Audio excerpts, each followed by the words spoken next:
The earth works, and it's good. Like, we don't need to reinvent it, you know? A bee will make 1/12 of a teaspoon of honey in her entire life. She will never reap the benefits of all that work, but she does it for the success of her colony. So there's something, you know, as a human that you're like, there's something that's really noble about that and really amazing. My name's Russell Gibbs, and I'm the co-owner of Gibbs Honey, and I'm a third-generation beekeeper.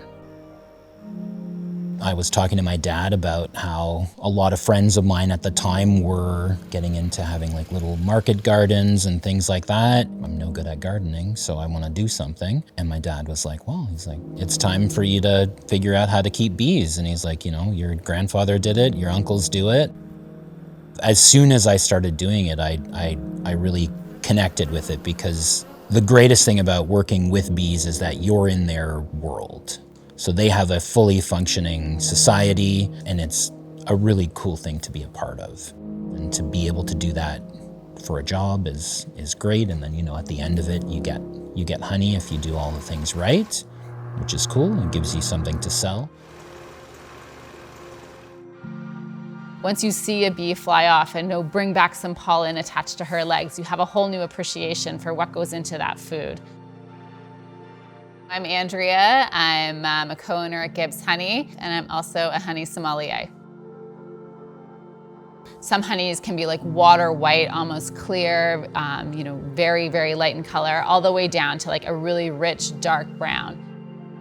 We make two different distinct types of honey that, again, are based on seasonality. So we have the summer honey, which again, we know the florals are linden, clover, and some wild fruit blossoms.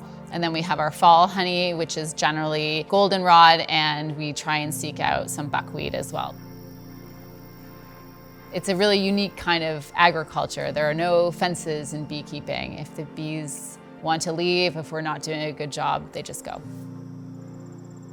We think about them as just these like tiny insects, but really they underpin everything that we eat, our entire food system. They're the foundation for so much that we need and that we consume.